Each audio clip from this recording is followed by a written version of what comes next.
at a systematic and strategic level. So something as simple as, having a calendar built out for the people that you love's birthdays, right? Anybody do that? Yep. I've done it before, but now I have a wife and she does it, so she does an excellent job with it. But that frees me from that particular administrative responsibility, and so she's excellent at it.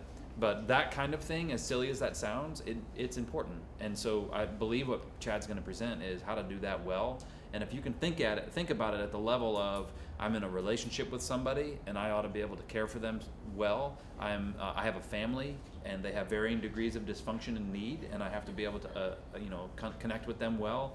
I have people within the church, and as a staff spouse, a 2K2, an attendant, whoever you are in any season, the ability to kind of care for people within a church, within a community is important. And so I want you to listen at that level. Does that make sense?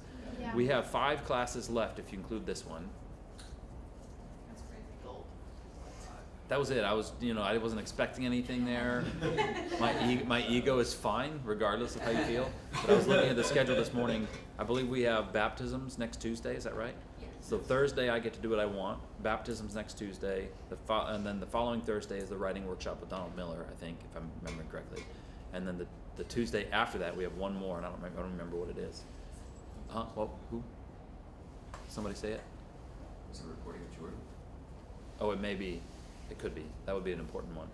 That would be another one, like the lecture I just gave you about pastoral care. It's like, yeah, you should be able to learn how to manage your data. How many of you have spreadsheets for your own personal finances? Okay, most of you. So if you don't, see me afterwards. You need to make sure that happens immediately. I'll give you mine without the numbers, and you can start somewhere. I mean, you can see the numbers, you just can't have what's behind the numbers. I'll take what's behind it. You may not want that either. Yeah. So anyway, but that reporting the metrics is more than just how to create reports within our context. But that staff rally was great this morning, right? Yeah. So really good. Why that connected in my mind, I don't know, but I think it was because presenting solutions, not problems. Knowing the who, not just the what. Those are all principles that apply way outside of just what you do on staff, right? So that's what I was thinking, I think. But anyway, so without further ado, Chad Hampton's going to come up. I know Chad, so I know that what he's going to teach is going to be awesome. But why don't you kind of shake the rain off a little bit and do what you would normally do for somebody who's presenting. And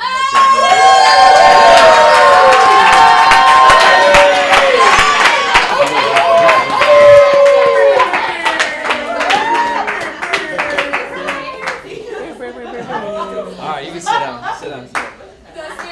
Thanks, guys. Thank you. Your eyebrows said what? I did jump. If you can get me to jump, you're pretty good. Cause I got 4 kids, and there's always something happening in the Hampton house. So I'm pretty accustomed to surprises. I'm pretty accustomed to things I didn't expect. I didn't expect that, so you got me good. How's everyone doing? Do you mind if I? Yeah, go ahead. It's gonna get me hooked up here real quick. I had some last minute thoughts. When John was talking about systems and all that, I want to make sure that I show you just tangibly what I have in place to adequately care for my campus, which is Lake Norman. So let me give you some just context to me, if you don't have that, while he's working on this, and then we'll move forward with what I believe will be helpful for you guys today. Who's all tuning in? What locations do we have watching right now? We got Winston-Salem, right? Roanoke, and Raleigh. Winston-Salem, Roanoke, and Raleigh. Very cool. I can see you guys, so just nod every now and then if you're tuning in from far away. Give me some hands, something like that. It'd be great. Love it. Let me give you guys some context real quick as people are coming in. So Jill and I, my wife and I, we've been married for 14 years. Good God. See, I shocked you. Pay it back. We've been married for 14 years. And yeah, good God, he is good. He's been very good throughout the 14 years. Some of you, I don't know if you, I got the opportunity to share my story with the church a year ago. So God has been very good, very gracious, very faithful to Jill and I. And she's my best friend. I love her. And we have 4 kids, McKenna, Ashton, Adeline, and Jude. McKenna is 13, Ashton is 11, Adeline is 9, and Jude is 6. So just last night, Jude learned that he could do 5 pull-ups. 5 pull-ups for a 6-year-old. That's pretty good. And you gotta keep this. You gotta keep this in this room because Ashton would kill me. I love my son. Is it on there? Great. We can shut it off for now, just in case some notifications come up. And I'm gonna get to this at the end. Thank you, Colin. Cool. Give it up for Colin. Still there. What was I saying? Oh, Jude last night discovered he could do 5 pull-ups. And Ashton, who's 11, Jude's 6, Ashton's 11. Ashton can get 1, so it was a humbling moment for my older son realizing his younger brother could do more pull-ups. So it was funny. This is an insight into the mind of Jude. Jude wakes up this morning, first thing out of bed, he goes, "Dad, got to do pull-ups." First thing in the morning. So and he could only get like 1 because he was so tired. So I think he was worried that like his muscles had gone away. Like, no man, it's early. So it's always exciting. It's always fun at my house. And we came here. It'll be 4 years in July. We moved from Chicago here to Charlotte to be a part of this very same program. Chicago. That's why I'm wearing the greatest of all time. I don't care what LeBron did. I don't care what's going on. We'll talk about it later. But thank you for agreeing. But we moved here from Chicago, and we went through the 2K2 process, came on staff in December of 2014, and started off at University City, our first rotation, then went to Providence, which is no longer a campus, but it will forever be a campus in my heart. It closed down. Providence and Weddington closed down, and went to Blakeney once Ballantyne opened. So I went to Blakeney after 2 years at Providence, went to Blakeney for 4 months, really just in a transitional period, and then I went to Lake Norman and have been at Lake Norman for the past 1.5 years, and we love it. People always ask me, what's your favorite part about Lake Norman? Thinking I'm gonna say the lake, and I say the people. The people are just incredible at Lake Norman. So God has truly blessed us, and it doesn't mean it's always easy. There are challenges, you should expect that, but if you just remain teachable, you remain adaptable, you remain faithful, he'll remain faithful as well. And I'm grateful to be here and grateful to have this opportunity just to share with you guys on care. When John said I get to talk about care, if I can be honest, we're doing our mid-year evals right now as a staff, and one of the questions is, what's a $100 humble brag? And for most of the competencies, I had to think about it a little bit, just specific examples. But when I saw that one, I said, I believe I care for my staff better than most people. Since it's a $100 humble brag, that was my humble brag. I believe that I do a really good job at caring for my team at Lake Norman. And I believe a lot in Proverbs 4:23, where it says, guard your heart, because everything flows from it.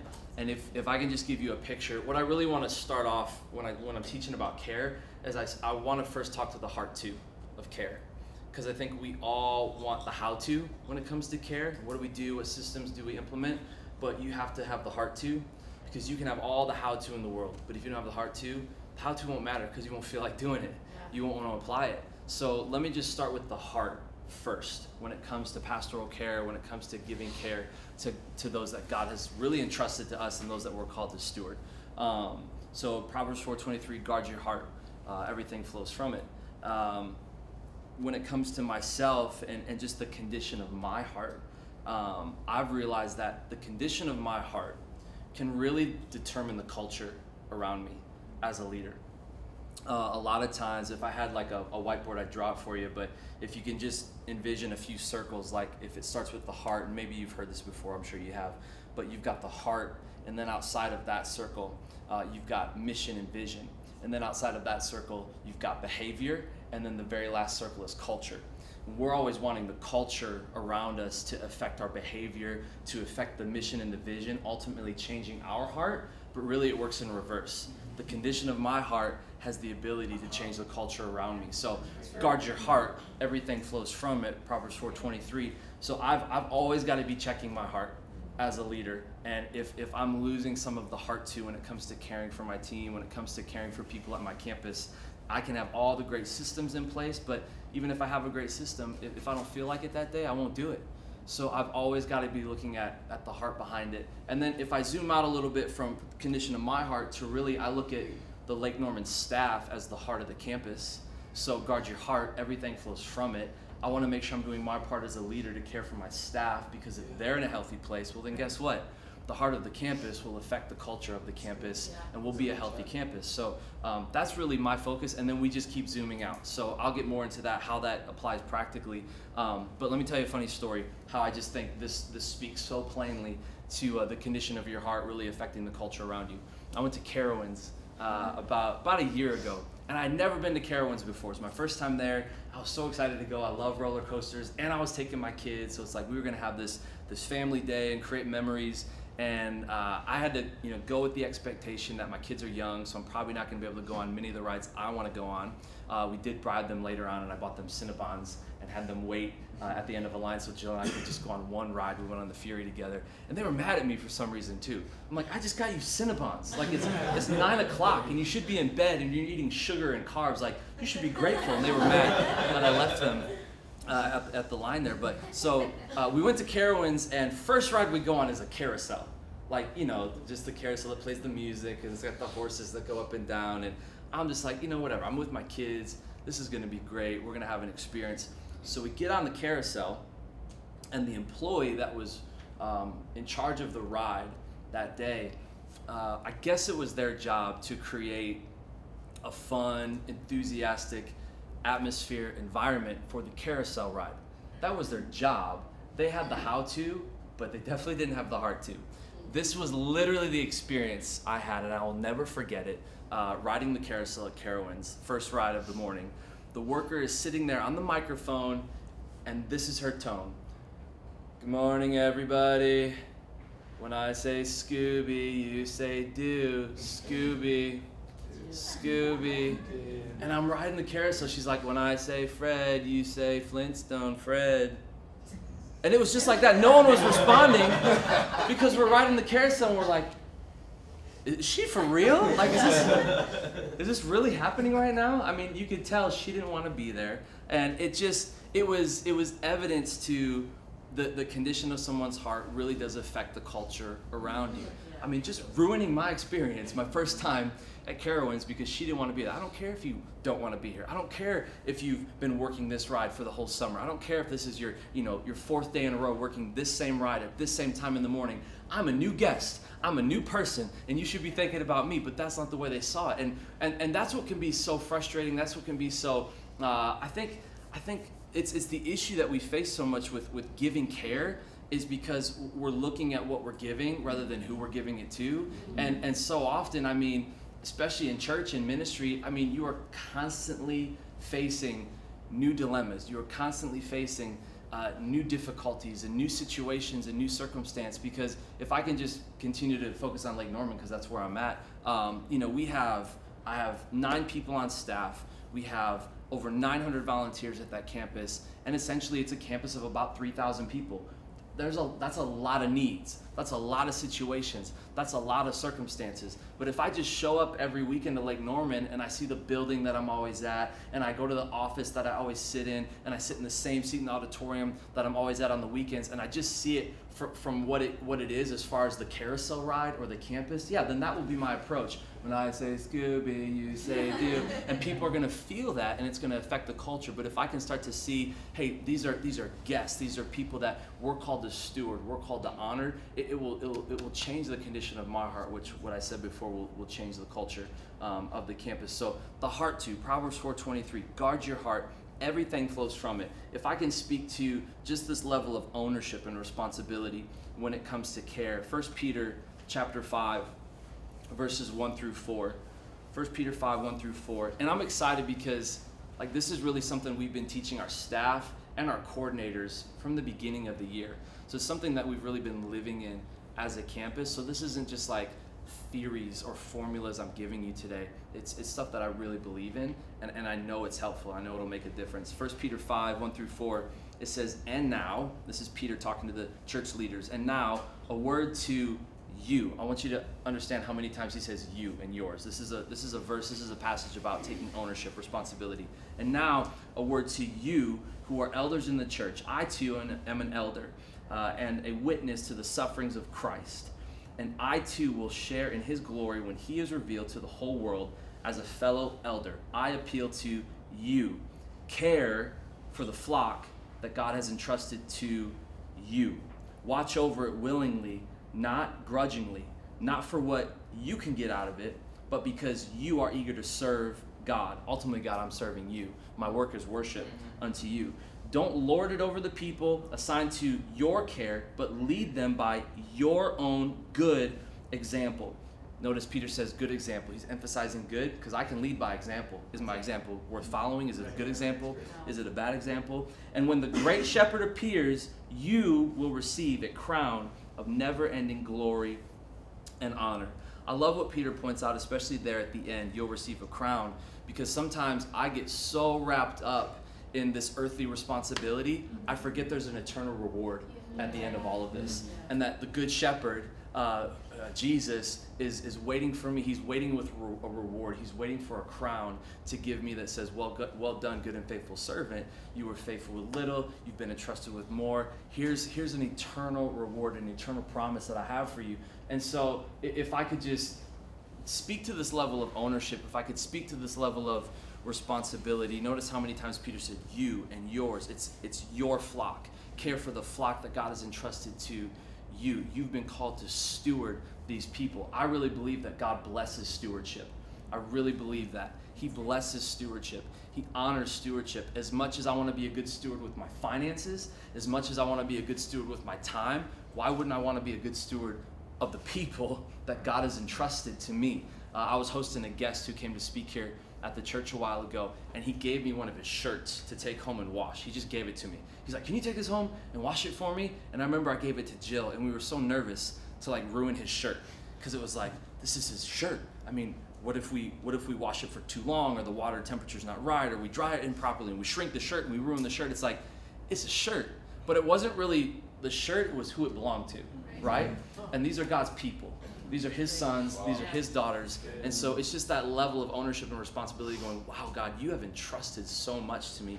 These are your people, and you've called me to care for them. So it's ownership. I don't know if you guys have seen the show The Crown that's on Netflix. So Jill talked me into it. I wasn't about it. And then Jill had been watching it, and she's like, you got to watch this. And then I got sucked into it. So I think it was the second, either the second or third episode where Queen Elizabeth, if you don't know what the show's about, it's about Queen Elizabeth. And the third episode is when she's going to go through her coronation and actually become queen. And she's getting ready for the coronation.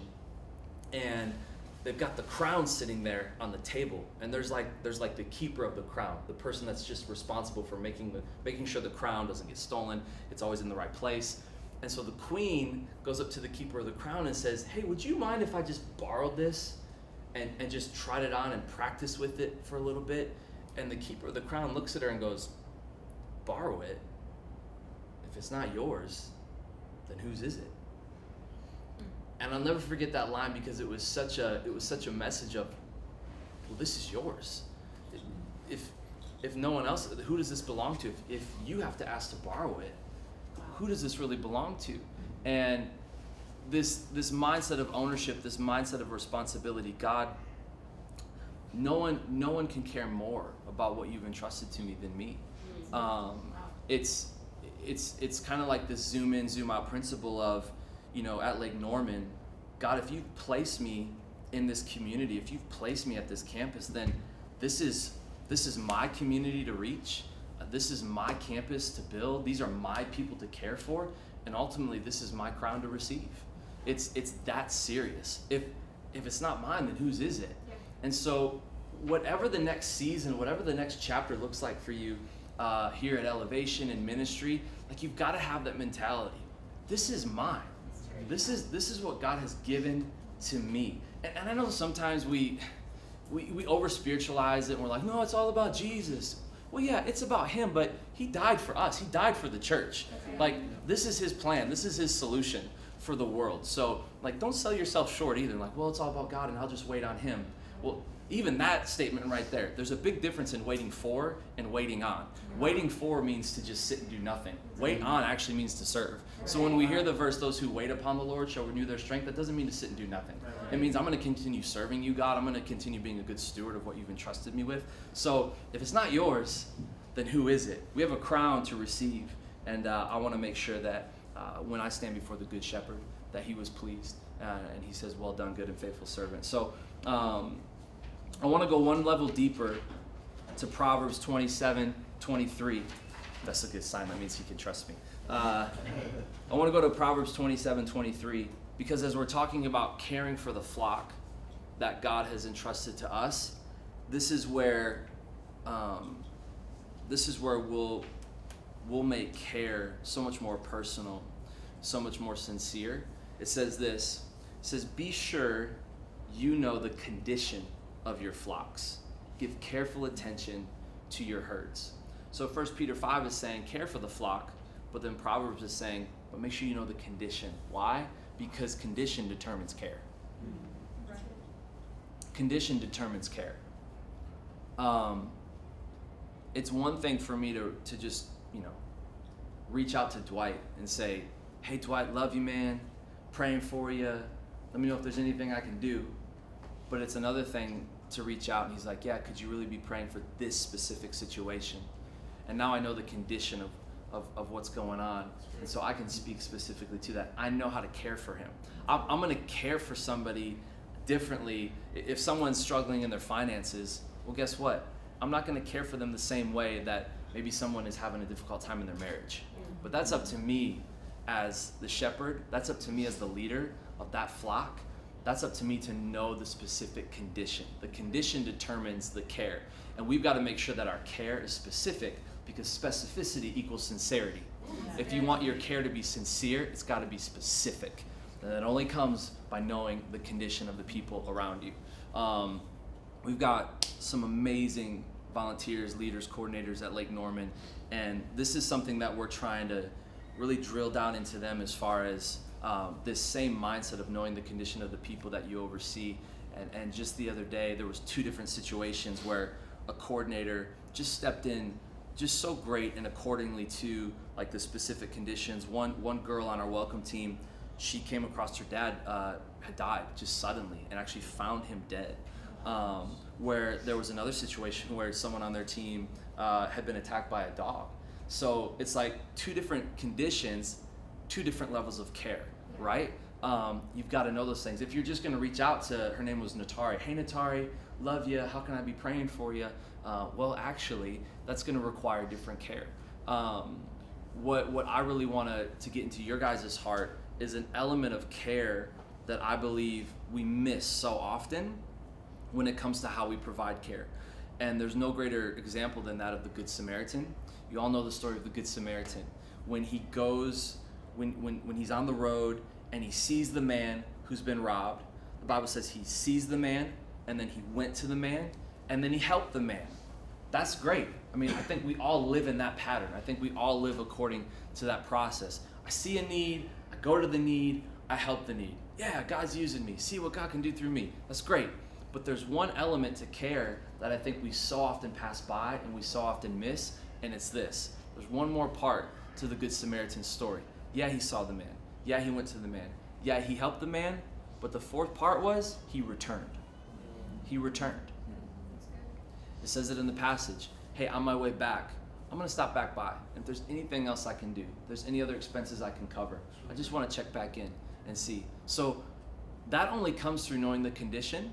I dealt with a volunteer one time who was pretty disgruntled because we had started this system of care. I'm going to show it to you in a little bit. We had started this system of care where we were just reaching out and like, hey, how can we pray for you? How you doing?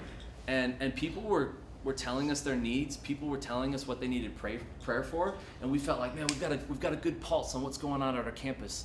But then the next week, that same person or someone else would reach out, and the question was, hey, how can I pray for you?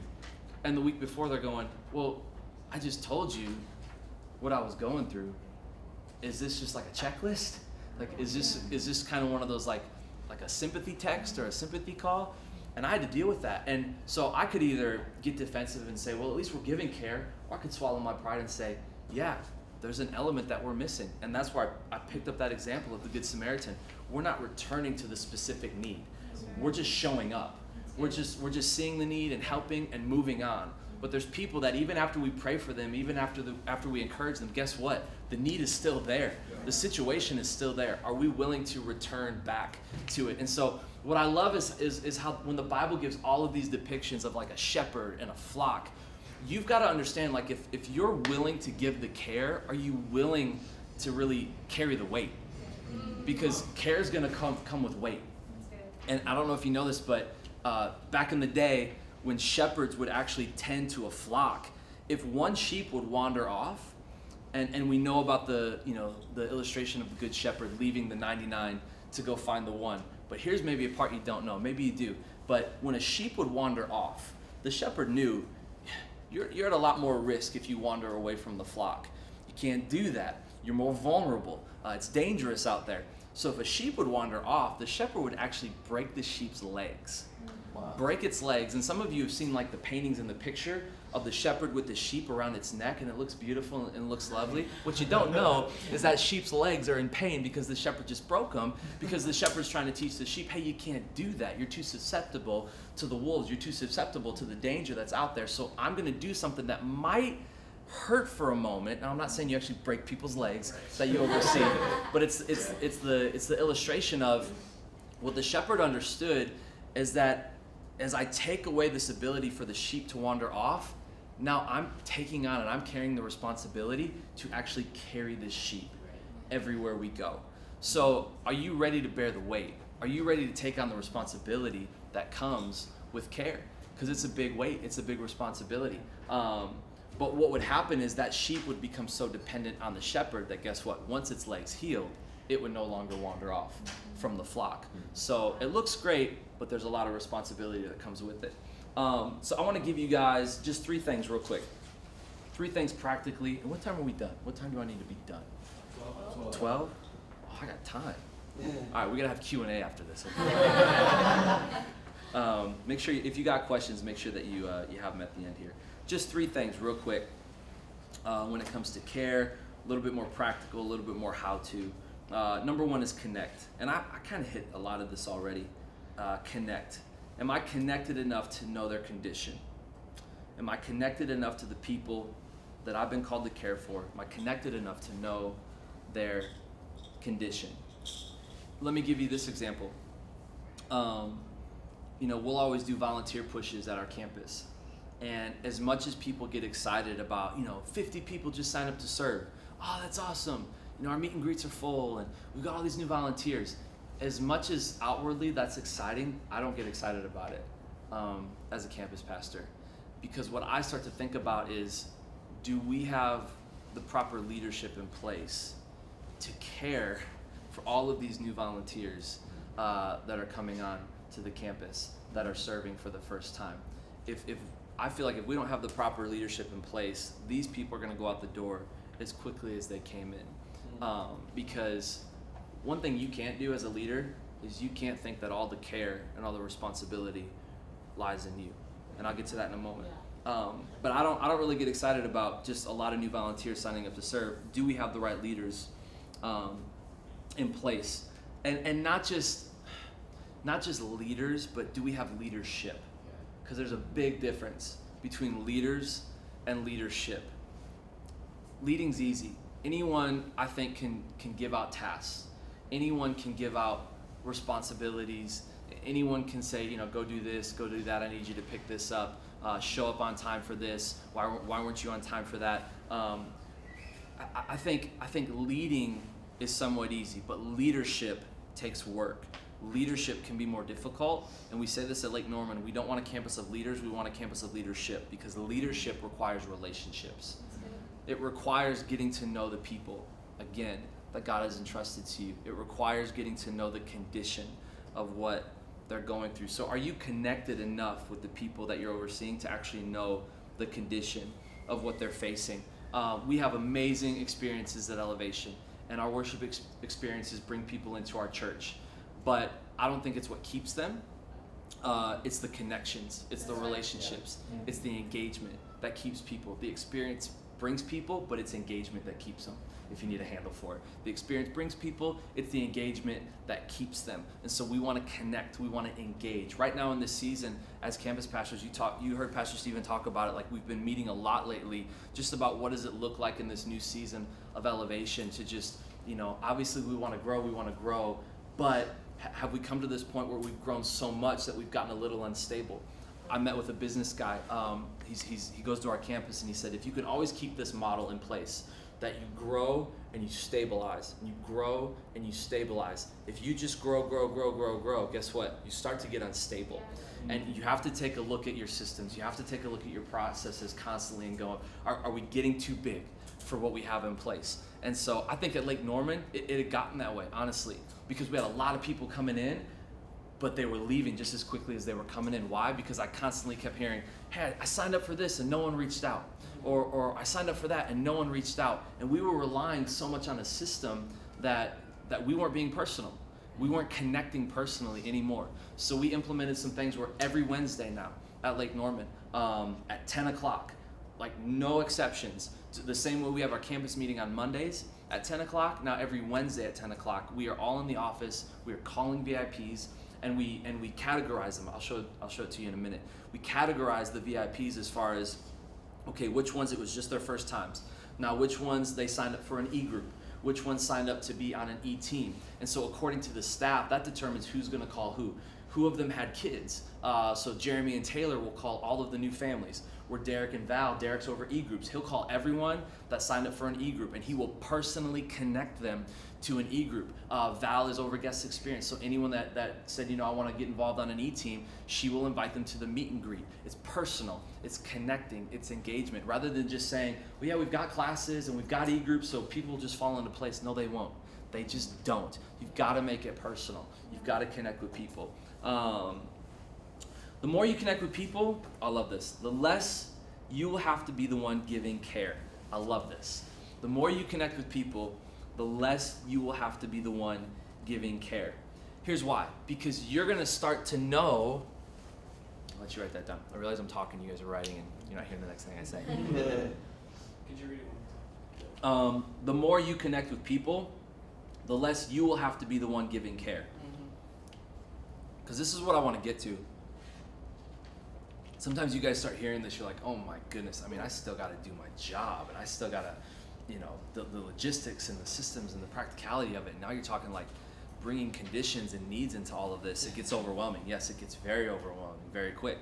And there was a season where, again, I thought like everything was dependent and reliant on me. Everyone was dependent and reliant on me, because it's like I'm the leader, I'm the campus pastor, so I got to be the one to solve everyone's problems.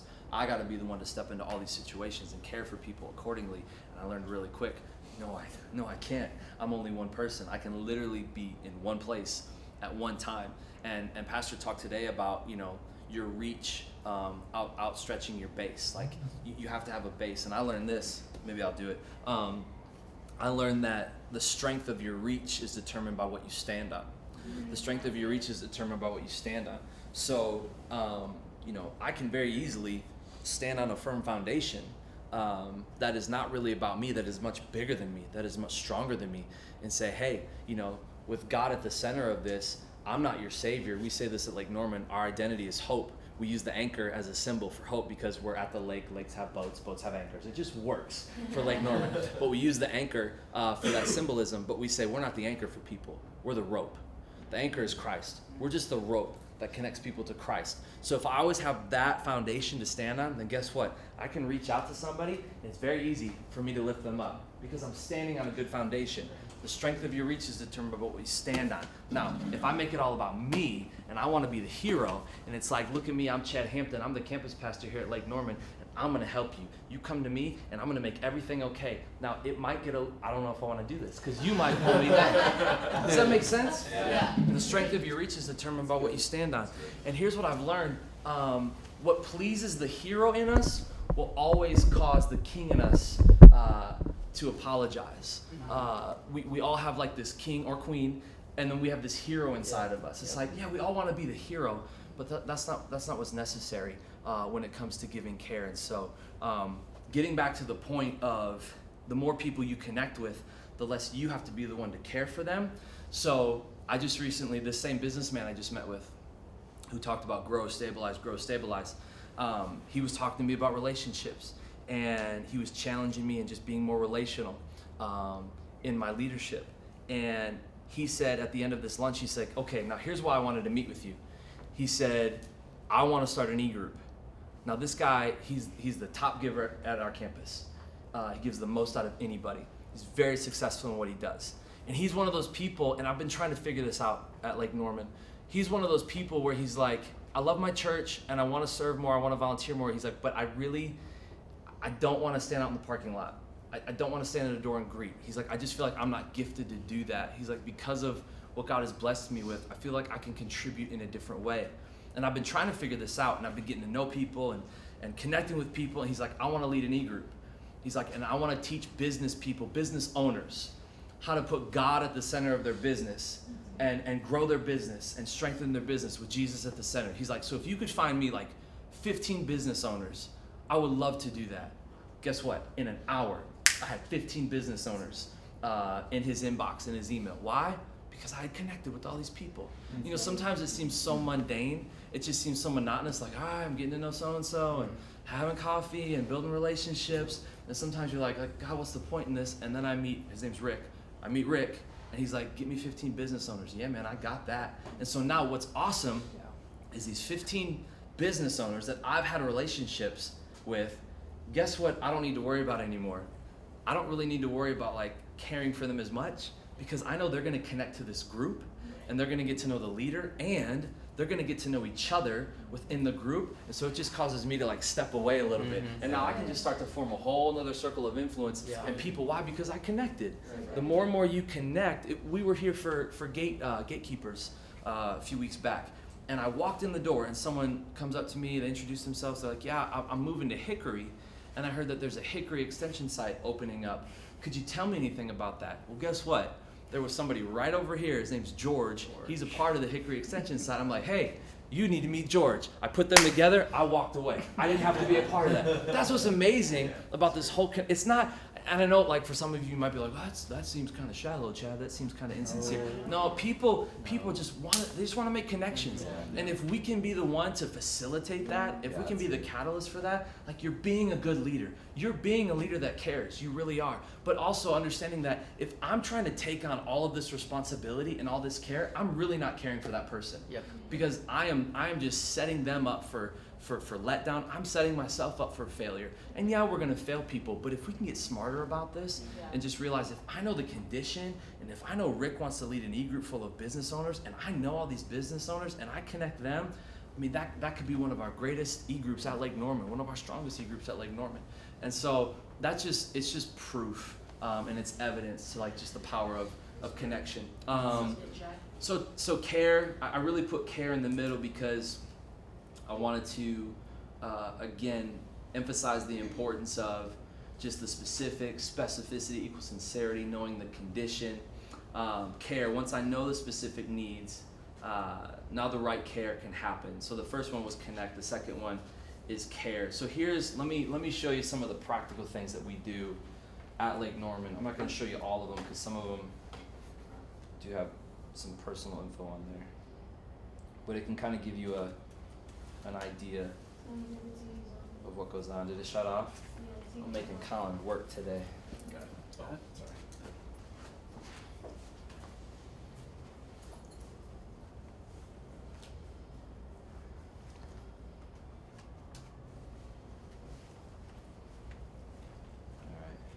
All right. I just want to show you guys some of the systems that we have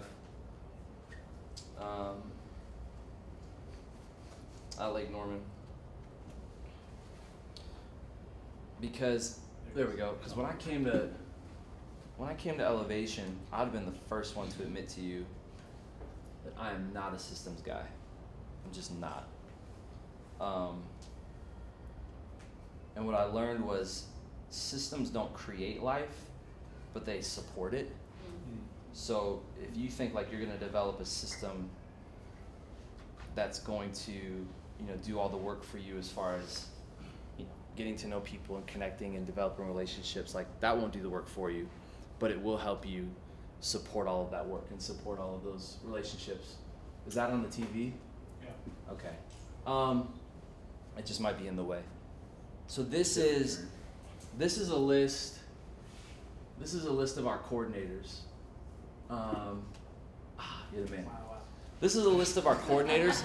I don't know online if you can see it at all. But essentially what it is, this is what I love about it. So we started thinking as a staff, we were like, okay, we've got to care better for our coordinators. We've got to care better for the people, the flock that God's entrusted to us. And so we had all the great intentions in the world, right? The pastor teaches about the graveyard of good intentions. Mm-hmm. Like, it is a graveyard.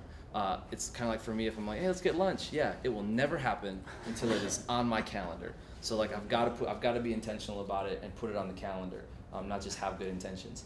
So this was something where we were like, we've got great coordinators at Lake Norman, and I don't know if y'all are clear as to what a coordinator is. I think most of you are, but that's the highest level of volunteer you can be at a campus. We really consider coordinators at Lake Norman like an extension of the staff. And what do coordinators do? I mean, they oversee. You've got your usher coordinator. Our usher coordinator is responsible for caring for the leaders of the usher team. We have a lot of teams at Lake Norman because we have 4 experiences: Saturday, 2 on Sunday, 1 on Monday. So we have a lot of teams, especially when you break that up into A week and B week. So the usher team, there's a lot of people on that. So our usher coordinator would care for the leaders. The usher leader would care for the volunteers. So we're like, as a staff, hey, we can give very intentional, personal care to our coordinators, but we've got to get systematic about it. So this was a document built with all of our coordinators on it. It has their phone number, it has the area that they oversee, and then you'll see it has the staff name. So their name, phone number, the area they oversee, and these are our staff at Lake Norman. And as you'll notice, they're all divided up. We're each responsible for 3 coordinators every week. And what I love about this is all the staff is on this, and there's accountability to it because it's a live document. And by Thursday, it's like, hey, you haven't reached out to your coordinators yet. Like, y'all need to get on this. Y'all need to reach out and text them and ask, how can I pray for you, and give care. This is just like a very systematic way that we apply care at Lake Norman. Now, again, this could seem very shallow to some of you. Like, really? It's come to this? No, what's shallow to us as leaders is probably very deep to the people that we lead. Mm-hmm. But stuff like this has to be implemented. It has to be put into place. The same way you budget your finances. I mean, you wouldn't be like, that's kind of shallow, poor money. That they're just a name on a spreadsheet. No, like you've got to systematize it. So the same way we would budget our finances, our time, like we want to steward the people that are under our care. And so by Thursday, the expectation is you've reached out to your coordinator, you've asked them how I prayed for you, and you can see some people are pretty vague. They're like, oh yeah, I'm doing great, appreciate the prayers. And then some others, you can't read all of it, you'd have to highlight it.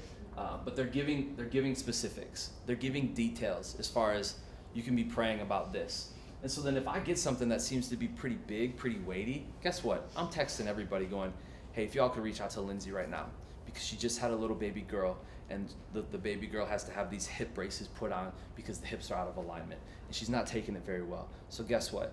Lindsay's not just hearing from me today, she's hearing from the whole staff, and we're gonna return to that as well. Mm-hmm. Hey, how's Nightlin doing? How's she going? How are the hips going? So there's specifics in here that we can return to it and just ask, how's the eye surgery going? Hey, how's your mom doing? Hey, I know that you have finals this week. How'd the finals go? How do you feel like you did on it? So that's one very just systematic way that we implement care at Lake Norman. If I could get into marriage counseling for a moment. This is a resource that we use, and this is a resource that I love. When it comes to premarital counseling, there is love at the lake, let me tell you. I have 13 weddings that I'm doing right now at Lake Norman between now and November. Wow. So again, it's not the weddings that overwhelm me, because like I can do weddings all day. Weddings are easy. When people are like, you get nervous about weddings? I'm like, no, I just read a script. It, like all the pressure's on the groom and the bride. But what overwhelms me is the premarital counseling, because I meet with each couple 4 times before I marry them. So you do the math. 13 weddings, 4 premarital counseling sessions. I'm busy.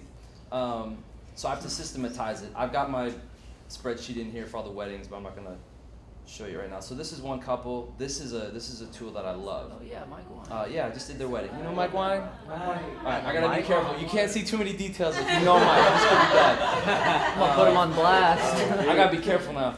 But this is, so what Symbis is, so this is something that we use as a church. I don't know if all CPs use it, but I love it. I know Joel Delph uses it. We love it because pretty much what this is I send the couple an assessment. It's $35. I have them pay for it because it's like, no, this is an investment. So you're gonna pay for it. It's $35.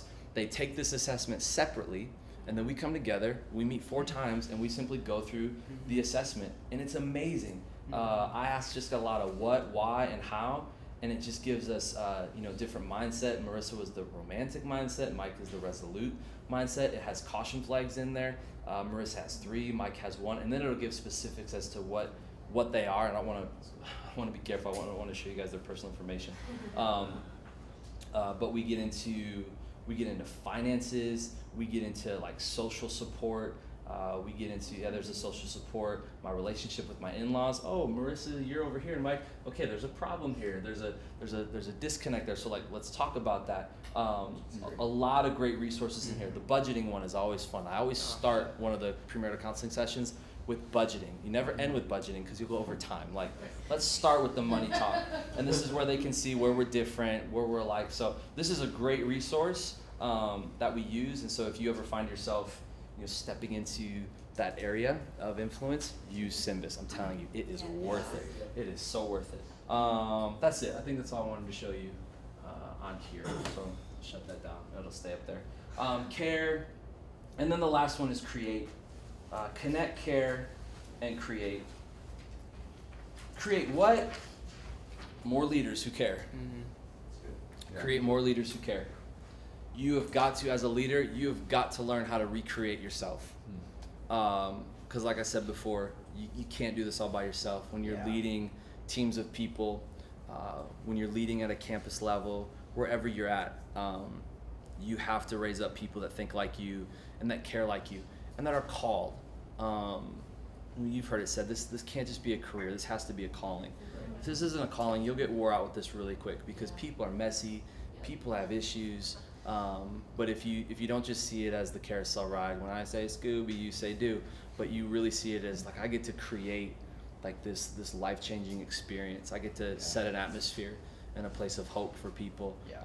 It really is impactful. So you guys have heard the vision axiom, or the leadership axiom, vision leaks. Well, I made my own axiom because I believe that a lot of what care is it's requiring us to step into moments that cause us to get uncomfortable, moments that will take us out of an element where maybe we had a task or maybe we had a responsibility. Vision leaks, but moments last. Hello. Vision leaks, but moments last, is an axiom that I want you to take away, that I want you to have. Vision leaks, but moments last. I could probably ask right now, what was your top takeaway from Staff Rally this morning? And that's nothing negative against it, but it might take you a second. Like, oh, let me get back into my notes, because vision leaks, right? You're already onto the next thing. But moments last. I could probably ask right now, like, what's been a moment since you've been here in 2K2 that has been life-changing for you? And I bet you could go to that moment right away.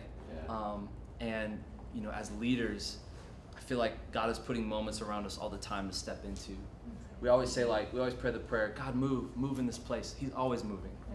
It's just we might miss it from time to time because we're so bogged down with the task. We're so bogged down with the work and the execution. God is always moving. We just got to keep our eyes up. Some of the best advice I ever heard on church growth. How do you grow your church? Just keep your eyes up. Because there's moments all around you. There's opportunities all around you. There's needs all around you. Vision leaks, moments last. And I want to be a leader that steps into moments. If I could, I'd write it out on a board. I wasn't planning on telling you this, but I've always lived my life according to a formula. And it was always that I thought, God, I needed more. I needed more in my life. And this is off the passage in Acts 3, where there's the man at the gate called Beautiful, and Peter and John walk up, and they go to the temple every day, and it's like, okay, the Bible focuses on one day, is when they stepped in and said, silver or gold I don't have, but what I do have I give you. But what about all the other days where they just passed them by, they never reached out, they never helped? Why didn't they help out? Because I really believe they were so fixated on they needed more. I need more. He needs silver. I don't have what he needs. So I'm just going to pass by this moment until I get more. And so we think we need more in our life. We need more to be effective. We need more to be influential. We need more. And then we set a mark for ourselves. So this is the formula. I need more. So what's the mark? Well, once I get here, then I'll have value. Then I'll be qualified. Then I'll have what it takes to actually step into this moment and experience success. And we all live our life thinking about that moment. And there's only two outcomes that can come from a moment: success or failure. And so many of us don't even step into a moment. Why? Because we think we're going to fail. Why? Because we need more. That's good. I need more. Once I hit the mark, then maybe I'll experience a moment of success. I wish I could write it down. If I could flip it for you right there, we live according to more, the mark, and the moment. But I really believe that the moment is the mark. And if we just embrace the moment, God will do more. Wow. The moment is the mark. God will do more if we'll just embrace moments. That's good. So if you could write that down on your paper, That's good. I would write it down on the wall, but then I'd get in trouble. And there'd be a moment between me and Bernie that I don't want to experience. Because of a mark. Yeah, because of a mark. Maybe a on the wall. mark, That's yeah. good.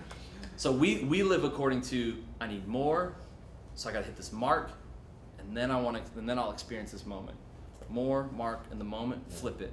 The moment equals the mark, which means God will do more. Yeah. And my question would be to you. Well, let me let you finish writing, because I want you to write this next thing down too. My question would be: are we living to experience moments, or are we living to engage in moments? We talked about this at the beginning. Engagement. The experience keeps people. The experience brings people. Engagement keeps people. Are we living to experience a moment? Yeah, most of us are. I want to experience a moment of success. I want to experience that podium moment. I mean, I've been watching the playoffs. That's my regret from last night. I stayed up way too late watching the Golden State Warriors beat the Houston Rockets, and then I got to stay up and watch all the post-game interviews and all of that. Because there's something in me. There's that hero, right? Like, I'm living vicariously through them. Like, we all want that moment where we're hoisting the trophy, and look what I did, and I did it. Like, we all want that. But really, I think we want to experience a moment, so we're more likely to disengage from moments because we just think we don't have what it takes. So, are we living our life to experience a moment, or are we living to engage in a moment? There's moments all around us. If I could give you a mental model, this is really cool, and then I'm going to be done. If you guys have questions online, if you have questions in here, feel free to ask. If not, we can end early, and you can go have an early lunch, and you can praise God for that. But if I could give you did you sneeze on the back of her neck? No, I sneeze on Colin. Oh, that's it's okay. You can sneeze on Colin. If I give you a mental model, do you guys know the Burj Khalifa? You know what the Burj Khalifa is? It's the tallest building in the world. So I always think it's helpful to have a mental model as a leader. And Pastor talked about this a couple years ago, and he was encouraging all of us as a staff to have a mental model for leadership. Let me give you some examples. So, and this all came out of the Creativity Inc. Book, where Pixar has all these mental models for their work. So he challenges his campus pastors, and at the time I was at Providence, and I knew Providence was going to close. I knew it was going to close. So he's like, have a mental model for your campus. What do you want the mindset of your campus to be? So I said, I want Providence to be like a batter running to first base, because when you hit the ball, what are you trained to do? You're trained to run as hard and as fast as you can, and then you can run through it. You can run through the base. You don't have to stop on it. And because when I got to Providence, we knew Providence was closing, everyone had the mindset of we're just going to finish strong. We're going to finish strong. The problem was we knew that we were going from Providence to Blakeney, and we needed to prepare now for where God was taking us. It was funny because Providence actually means timely preparations for future eventualities. How crazy is that? So it's I leveraged the snot out of that, but then the mental model was we constantly said, run through it, run through it, run through it. We're not gonna wait to get to Blakeney. We're gonna prepare now. We're gonna run through it. We're gonna run hard. We're gonna run fast. As a campus right now, it was a mental model. We're like that batter. Run into first base, run through it, run through it. It was a mantra, and it was cool because by the end of Providence, people were posting like hashtag run through it. It was awesome. So what's a mental model for care? What's a mental model that you can take for not just effective care, but as I've been talking, efficient care? Not just effective care, but efficient care. This is a cool mental model. So the Burj Khalifa is the tallest building in the world currently in Dubai. It's about to be outdone by a new building in 2020. But the Burj Khalifa is in Dubai. It's over 2,700 feet tall. It's huge. Have you seen Mission Impossible 4? Yeah. You know when Tom Cruise is like Oh, yeah, scaling yeah. the building? Yeah. It's that building. That's the Burj Khalifa. Nice. So I was watching this documentary on it because like this stuff fascinates me. How you've got this massive building, like this huge undertaking, this huge infrastructure, kind of like leading, like all these people, and they're all different, and they're all unique, and there's angles and turns, and there's so many elements to leading that could just be so overwhelming. Like the Burj Khalifa, you look at it and you just, this is impossible. So the Burj Khalifa runs on efficiency. It has to. And there's two things that they have that I took note on when I watched this documentary. Number one is the Burj Khalifa has 57 elevators in it. 57 elevators.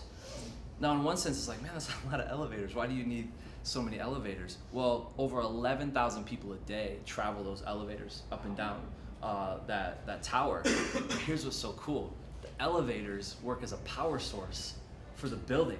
Because while those elevators are going up and down and the pulley systems and everything are moving, guess what? That motion is creating energy.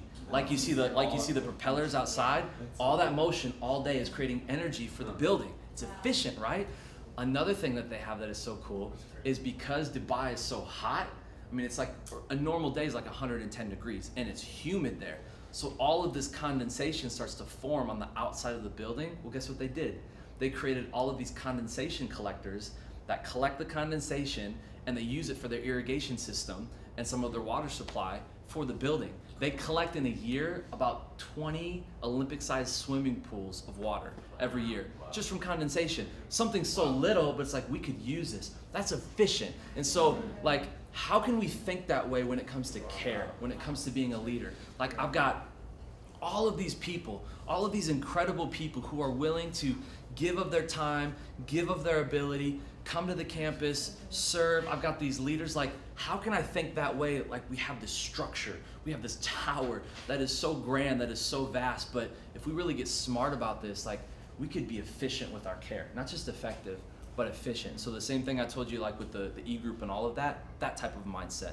You're connecting with people, you know the conditions. Hey, you and so-and-so would get along. You need to meet. Mm-hmm. Now I've done my job because I've applied more care by the two of you meeting than I could ever apply Yeah, by that's right. myself. So I just want that to be a mental model for you that you take away. Go look it up afterwards, the Burj Khalifa, okay? It's in Dubai. It's amazing, it's enormous, but just some really cool efficiency that they have in place. And if we could apply that to how we care, how we lead, I think we're already ahead of the game. So any questions at all when it comes to care? Anything that you were hoping I would hit that I didn't hit? I know I spoke a lot more to like the heart than the how, but I think you're in a better place if you can take what I just gave you in that mental model and think more that way than just get so locked into, well, this is what Chad does, so I'll just do what Chad does. No, because you gotta know the condition, right? Yeah. Know the condition of your flocks. The situations you face could be completely different than maybe what I face. So any questions at all in regards to what I said? I have a good question. So I definitely can relate to, are we living to experience a moment, or are we like living to engage in a moment? Mm-hmm. And I've kind of been in dialogue with my brother, because I've been telling them like, okay, like I have the potential to impact people, but am I influencing them? 'Cause there's a big difference, and I think it's the same thing with like, am I experiencing people, or am I really engaging with them? Yeah. And so like, where do you find like the balance is with realizing, okay, I'm impacting this person, but I'm not influencing them, and then how do those two things marry? That's good. So some of it is just time, you know? I think early on in ministry, I mean, we all get into, you know, something because it's like, I want to make an impact. I want to influence. And so it's like, okay, you want to influence? I need you to clean this up. I need you to organize that. And it's like, okay, that's not really what I had in mind. And then we start having interactions with people and developing relationships. It's kind of like the story I gave you of the e-group that's starting. Because honestly, it's like, God, is this really what you want? Is this the approach? But it's like all throughout the Bible, I mean, that's what you did. Jesus, formed a group of 12 people. And you think about it, like the 3 years he was with those 12 people, I mean, we read about all the mistakes, all of the failures, the times that Jesus rebuked them, and it really wasn't until Jesus left that then they were empowered to start to build the church that Jesus came to die for. So some of it, I think, is just time, and then through time, like, we develop a trust that, no, this works. It does, because I've seen it work. I can stand more confidently now just because of recently what happened with that e-group being formed, because I know if it wasn't for me being willing to take the time and be patient and get to know people and know their condition, I would have never been able to help this guy start this e-group who really wanted to. And he may, who knows, he may have been on the fence like, is there a place for me here? Or can I not use my gifts and my abilities just because of who I am and what I do? Do I need to look elsewhere? So I think for me, that's the proof of you've got to be willing to take the time. And then God will, along the way, we always think life is about this destination. It's not. Like, life is about moments of discovery. So like along the way, I'll discover, oh, this worked. Oh, this didn't work. And I adjust and I adapt and I keep going. But I begin to understand just, what's effective, what I need to toss to the side. And through time, now I begin to trust the process more. And I'm a firm believer in relationships, engagement. You can't go wrong there. You just really can't. I think maybe the next level is not putting so much of the weight or the outcome on just you, but you being that connector, you being that catalyst for people, saying, hey, maybe I can't fully relate or help in this situation, but I know someone who can. And then you connect them, like what I was talking about earlier. That's where it's cool to step back and watch it, but it's also freeing too. Because I want you guys to hear me. Like, don't think I don't like people, and my whole approach is like, I'm gonna get to know you. Like, this is my whole strategy. I'm gonna get to know you, I'm gonna get to know them, and the moment I find someone that's just like you, I'm gonna put you together and I'm out of here, baby. No, like, I stay connected to people, but it's just fun to watch like relationships blossom, connections grow, and just know I had a part in that. Like, I'm excited for the outcome of this e-group, knowing that I helped play a part in that because of all the time I was willing to put in, the work I was willing to do. But I just think that's where it goes back to the strength of your reach is determined by what you stand on. If you're looking to get all the credit, not saying that you are, but if you're looking to get all the credit and all the recognition for like, look what I did, we're in this together. It's got to be a team effort. Like, LeBron can only play the whole game for so long before he's gonna get tired and wore out. He can't play 48 minutes all 7 games of the series. Like, you gotta rely on the team. And so that team effort, who is it that God has placed around you, that complements you as far as your strengths, your weaknesses, and time and trust. I mean, it takes time. It really does. Like, relationships and engagement, it's not really sexy on a spreadsheet. You just don't see like this boost of growth because like, man, I'm having coffees. You don't. But I believe it's sustainable. It is. If you're looking to like just have these brief moments of like big impact, that's great, but you'll wear out. You'll burn out. So I love knowing that, I've got a list of about 200 people, okay? I believe that I can manage 200 people. I know that word sounds bad, manage, but I have to. I have about 200 people when it comes to coordinators, when it comes to some of our top givers at the campus, when it comes to leaders, and when it just comes to people I've connected with. So people that every month I'm just staying in contact with. Let's grab coffee, how you doing, sending them a letter, 200 on a spreadsheet. And just knowing that's my limitation, and being okay with that. Not trying to be a superhero when it comes to relationships and connections. And through those, I'll start to learn about people. And I had lunch with a guy who's been 7 years sober, and he's just looking to like to have some type of influence at our campus if somebody is dealing with alcoholism. So I've connected with people that I know are struggling, but then I'm also connected in with people that I know have his same story. It's like, man, if you guys can work together and you're passionate about this, I mean, we're formulating something that's, next level here, because I know there's a lot of people that struggle with this. But again, that comes with time. But when I see it work, now I trust it. And I think that's the key. So does that help? That's great. Yeah, that's great. Cool. So let's say, just speaking hypothetically, let's say now that the focus is engagement, if maybe that wasn't the foundation of a coordinator or a leadership, what are some maybe practical ways or just vision that you cast to kind of help shift their perspective so that they are able to care for the people that are under them better? That's great. I think I can learn really quick about a coordinator, like if they're focused on relationships and engagement, really based on their level of engagement at the campus. So example would be, we do coordinator meetings every month. And this month we're gonna go to a Charlotte Knights baseball game. So it's like, we'll do the meetings, we'll get very like tactical and, teaching principles and vision and all of that, and then we'll just go hang out to build relationships. I'm always looking at the people that aren't showing up to that and going, why? Like, what's your reason? Is it you have a legitimate reason, or is there a pattern here where like you're constantly disengaged? Because I believe disengagement is the enemy's strategy. I do. I just talked about this with our volunteers this weekend. Disengagement is the developing room for a defense. Like, you will disengage yourself from somebody, you'll start to formulate and develop all of these thoughts, all of these assumptions in your mind, and the enemy will use that to cause you to get defensive, and it's not even a real issue.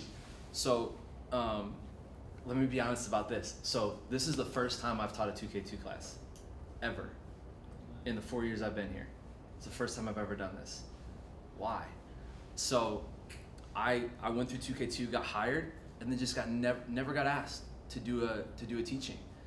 And so I began to formulate these thoughts and assumptions in my mind, like, maybe I did something, maybe John doesn't like me, all of these things. And I disengaged from it. And I told him all this. I disengaged from it, so I began to formulate all of these opinions. And then I got convicted because someone came to me, someone on my team, and said, man, I'm really passionate about developing, but I just don't feel like I have the opportunity. What do I do? I'm like, well, just go talk to leadership. Go ask them. And the moment I told him that, it's like the Holy Spirit said, and you need to do it too. You need to drop your pride, because honestly, I love this feeling of like, I'm just gonna humble myself and stay faithful and let God do it. But that's almost pride, Like, you have to humble yourself to go, hey, I feel like I could contribute something, so if there's an opportunity, I would love to. That was humbling for me. And John goes, yeah, I guess I don't know why I didn't have you lead a class, because in my mind I'm going, everything revolves around me, and for some reason I think John's sitting in a room going, I'll never have Chad lead a 2K2 class. That wasn't it at all. He's got so many other things going on. Like, why do I think he's only thinking about me? So getting back to like this engagement piece, like, I'm looking for leaders, I'm looking for coordinators. Like, if they're not engaging with what's happening on the campus, they're not showing up to volunteer rally that we have every weekend, if they're not coming to the coordinator meetings, if they're not even responding when I reach out and say like, hey, how can I pray for you? How's it going with the final exams? Like, there's a problem here, and you clearly don't see the value in engaging with everything that's going on, which shows me that you're probably not engaging with the people that you've been called to oversee. And so that's just where you've got to be the bad guy as a leader, and that's like the not enjoyable part of leadership. And we have sat down coordinators since I've been at Lake Norman. We've sat down, at least I want to say 5 coordinators, because it's just been this new season of, this isn't who we are and this isn't where we're going. And you are not just managing a team, you're ministering to a team. There's a big difference between management and ministry. Yes, we need management, we need stewardship, we need the spreadsheets, we need the systems, we need all that. But if you're just showing up and someone on your team you can tell is having a bad day, and you manage them, like you scold them because they were late, or you scold them because they had a bad attitude, and you don't realize what the situation they just came from, because his wife just left him, and now he's coming to church and he's hearing the exact same thing at church that he's hearing at home. So he's like, why do I want to be here? Yeah. Like we don't need that type of leadership. We need someone that, yes, will do a good job at managing, will do a good job at keeping up on systems, but then also will step into ministry and just say, not do this, but how you doing? How you doing? So I can see those signs pretty quick. If someone's not engaged with our campus and everything that we do, I can guarantee they're not engaging with their team. And so I can see the signs before it happens, before it's an epidemic, and we'll have them step out quickly. Before I start, noticing that their team, everyone's stepping off their team because they're like, I just don't feel like anyone cares. No one's investing in me. So I think I answered your question. Oh, that was great. Is that good? Yeah. All right. We got a little bit more time. Anything else? I have a question. I love what you were saying about, the shepherd, breaking the legs of the sheep and carrying that Yeah, weight. you did. Can't wait to break some legs, though. But I wanted to ask, so like when you were saying that you said, care comes with weight, am I prepared to carry that weight? So like, have you ever found yourself in seasons where you don't feel like you're fit to carry that weight, and how do you manage that? Yeah, I mean, I've gotten better at saying no to things. So when I talked about, I've got 13 weddings, I've said no to a lot too. Yeah. So like, I know all the weddings I've said no to. There was a request that came through, and I felt bad about it too, because I know the people, but the wedding is at the end of Love Week this year. So that's just where too, like, I'm not trying to be the hero in the moment. If they ask me something, I'm like, yeah, let me check my schedule, let me check the calendar. I'm not trying to look too important to you. I'm really trying to be responsible with my time. So let me check my calendar, I'll get back to you. And I do, but I just told her, I said, hey, it's at the end of a very busy week, a very busy season, and it's just not gonna work out, because I know what that's gonna do to me. Like if I've got Love Week, and then I know that Friday and Saturday I've got a rehearsal, and then I've got to travel somewhere for a wedding that's actually, it was 2 hours away. So it's like the last thing I want to do is drive in a car for 2 hours. Like I have to try to put myself in that place there. Yeah. Like I'm not gonna like this. I'm gonna resent this. And I mean, I want to be able to celebrate with this couple. I don't want to just be doing this because they're paying me. So I want to make sure that I embrace this time as much as they would want me to. So I just think a lot of it is just being willing to say no and not always be the hero. You just can't. Yeah. You can't be the hero for everybody. Yep. And I mean, so like Derek, he's ordained on our staff. So what weddings can I push towards Derek to say like, hey man, here's a wedding, do this, try that. It doesn't just have to be me. So it gets back to the connections, the empowerment, part of it, the people around me that I know can do it. They could do just a greater job, maybe better than me. So just being willing to pass some things off. You can't say yes to everything. And I did, guys. I did in a season. Like I tried to, and I resented it bad. So I remember sitting at home looking at Jill, going like, I feel like I'm losing control. Like not of my campus, like of myself, because I just had so much going on, and it was my fault. It was, because I was just saying yes to everything. Because you can't. When you ask the question like, what do you do when you feel like you can't? Like, because yeah, you will come to a point where you just can't, physically, emotionally, mentally. So I just think it's so important. I live by my calendar. I do. So I've got a breakfast with a guy tomorrow morning at 8 o'clock in the morning, and then I've got a meeting with a guy whose wife has separated from him at 9:30. It's in the calendar, so like I know it's happening. I can plan for it. I can prepare for it, and it just helps me say no to things as well. So when someone's like, "Hey, we really need to get together," well, I can't meet this week. I just can't. And I even allow enough time to where I don't want to just fill up my day with meetings, because I could like feel great about myself, like look at all the people I'm caring for, but it's exhausting too, right? It's the weight, and it's like in the same sense, I mean, as much as I'm saying yes to one opportunity, I'm saying no to just being with my staff as well, because I like being around the office during the day, and I like being with the staff, and I have one-on-ones with them. All my one-on-ones are on a calendar, so again, I know when to say no to maybe someone who wants to connect, because no, I'm meeting with a staff member. So yeah, I just think it's knowing what you'll probably find yourself in that season of realizing how much you can actually take, and then that's where you'll learn, that's where you'll adjust, and then that's where you'll systematize. So for me, I'm like maybe max 3 meetings a day with people. Like that'd be the most. I'm not having. I had a day where I had 7 meetings, like with different people, different situations, and I got home and I hated everybody. It's like, but I was just like, I'm never doing that again. Never. I can't. So some of it just will be trial and error. You will learn the hard way. But don't be so prideful like, nah, man, I could do, I'm going to prove it. I'm going to do 10 meetings next week. Like, no, that's probably not wise. I mean, just see where your capacity is. I talked with a great leader, pastor who came from Inside Elevation. I was hosting him. And I just asked him, like, what do you feel like is like the secret, the key to longevity in ministry? Because I was like, because I want to do this for the long haul. He's like, you have to be okay with what you're not good at. You have to accept. And this was funny. He looks at me, he goes, you know what I realized about myself? He's a great pastor, great church.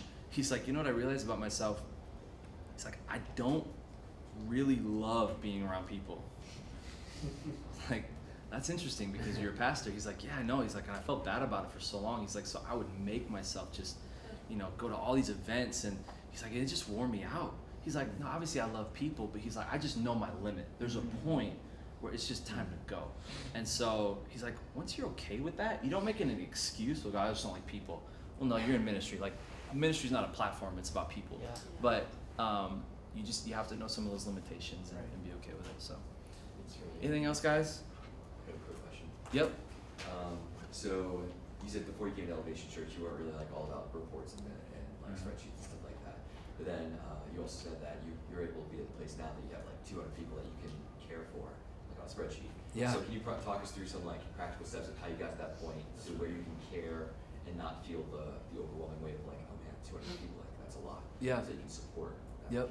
How did you bridge that gap? Yeah, and some of it is too, like, for some of those people, I can only care for them in a certain way. Yeah. Because, like, some of them are females. I'm not going to go get coffee, me and another lady. So, some of it is just more like if it's a letter, if it's a phone call, if it's a text message, or if it's just making sure that, on the weekend they're going to be at the church. I'm just a little bit more intentional, to talk with them and have a conversation.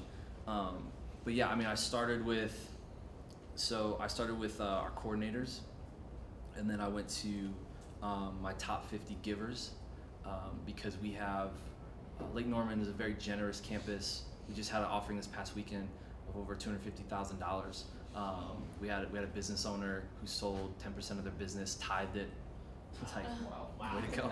So like, just have that. Yeah. So we have a list. The church is so good about systematizing all that. Like, I'll get a report, and I want you to hear this the right way.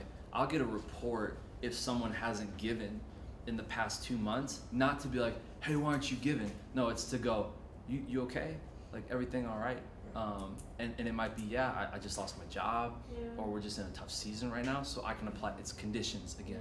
I can apply that care, but the church is so good, leadership is so great about resourcing us with all of this information. So, I mean, I have reports on all of our volunteers, our top givers, and then just the relationships I've built. So that's where I started. Could I expand it to like 225? I don't know, maybe. I'm just gonna stay at 200 right now because it's very manageable. And then I'll just have that month as far as, what type of, I'm not writing 200 people a letter. Maybe I'm writing 25 people a letter that month, but at least I can say, at least twice a year, this person's getting a handwritten letter from me. If I'm doing one every month, then it just becomes white noise like everything else. Okay. So I'm just trying to spread it all out. So am I calling them? Is it just a text message? Is it a handwritten letter? Is it coffee? So I'm just trying to break it all up. So it's all categorized as far as what type of care I'm giving them. And I know like a text message care, like that's shallow, but it's a touch point, right? But those 200 names, okay, who's getting the text messages this month? Who's getting the letters? Who's getting the phone calls? Who am I getting coffee with? I make it a point, like I try to have coffee with our top givers at least twice a year, because when you span that out, it's a lot of people. And again, it's not to, because I've met with people and they know I know who they are, and they're like, so why are we meeting? What do you need? And I'm like, nothing. I just want to get to know you, see how you're doing, but I also want to thank you, for all that you give, all that you contribute, and just let you know how important you are to the ministry of Elevation Church. So. There's an appreciation factor, that goes with it as well. Yeah. So, yeah, that's just what I've started to do. That's great. And it's really freeing because it creates boundaries too. At least I know like I'm doing my part. Because sometimes I sit in like this wonder, like, am I doing enough? when I have that system in place, I'm like, I feel like that's good, you know, because they got their life too, and they're not just sitting over here dependent on Chad calling them. But then they know too, I mean, what I love about it is not also to have people reach back out if they're hitting a rough patch. I just had a guy call me last week, had a fight with his wife, and hey man, you told me to call you, so I'm calling you. What do I do? So I just prayed with them, encouraged them, kind of kicked them in the butt too, like don't do that. But you know, there's that trust being developed, there's that relationship being developed. So yeah, that's what I did. Yeah, man, definitely. Anything else? Doesn't have to be. Don't feel pressured. Cool. Let me pray for you guys before we go. I hope this was helpful. Hope it was insightful and just gave you. Wait, anyone online? I neglected online. Is there anyone from Raleigh or Roanoke or Winston-Salem that had a question? Anyone? You got 10 seconds. I like your shoes, Chad. Thank you. Thank you. What are they? Can you tell what they are? They're white. Chad, was the wedding that you're going to my wedding? What? Who is it? Oh, it's Maddie? No, it's not. No, it's not your wedding. Dustin didn't ask me to marry you guys. So. No, the wedding you're going to after Love Week. No, it's not your wedding. Oh, wow. No. I'm going to your wedding. Oh, okay, good. Yeah, I'm going. Maddie, I have so many weddings right now. No, it was a wedding someone asked me to do, and I just knew I wouldn't want to do it. I'm coming to your wedding, Maddie. I wouldn't miss it. And I'm preaching that weekend too, so you know I love you guys. I'm driving to Roanoke, and then I'm coming back to preach. So. No questions online other than shoe comments and coming to Maddie and Dustin's wedding. Can't wait. July 6th. Jeff Bates. Yes. All right, let me pray for you guys, and we'll get out of here. That was Jeff's subtle sign to say get out. Let's stand up.